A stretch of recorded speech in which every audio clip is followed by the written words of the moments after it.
नमो भागवताय वासुदेवाय नमः. नमस्कार, तुमच्या सर्वांचे स्वागत आहे आपल्या या आध्यात्मिक प्रवासात. तर या अध्यायात भगवान श्रीकृष्ण अर्जुनाला योग आणि ध्यानाची माहिती सांगतात. यामध्ये शरीर, मन आणि आत्म्याचे नियंत्रण साधण्याच्या प्रक्रियेवर भर दिला जातो.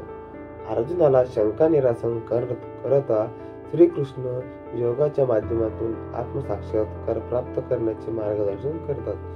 श्रीकृष्ण योगीला आत्मचिंतन आणि ध्यानाच्या माध्यमातून परमेश्वराशी एकरूप मार्ग दाखवतात.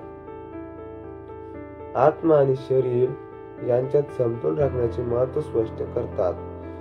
योगीचे लक्षणे असे असतात की योगी तो असतो जो आत्मा, मन आणि शरीराच्या नियंत्रणात असतो.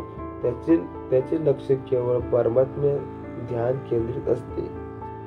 मनाचे नियंत्रण म्हणजे श्रीकृष्ण सांगतात की मन नियंत्रित करणे अत्यंत कठीण आहे, परंतु एकनिष्ठ आणि धैर्याने ते साध्य होते. श्रीकृष्ण अर्जुनाला योग साधनेचे फायदे सांगतात. जो नियमित ध्यान आणि साधनेचा अभ्यास करतो तो सर्व प्रकारच्या दुःखापासून मुक्त होतो आणि शाश्वत सुख प्राप्त होतो.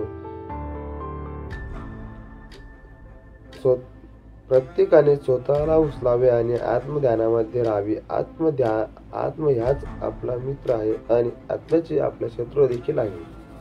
हे असं श्रीकृष्ण भगवान अर्जुनाला सांगतात.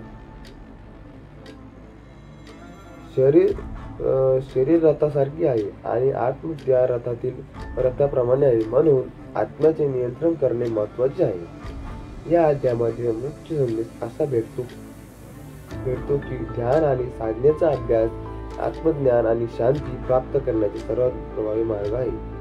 नियंत्रण साधना, नियमित ध्यान आणि आत्मसंयमाने जीवनातील समृद्धी आणि आत्मनिर्भरता साधता येते. मनाचे नियंत्रण आणि संतुलन साधणे अत्यंत आवश्यक आहे.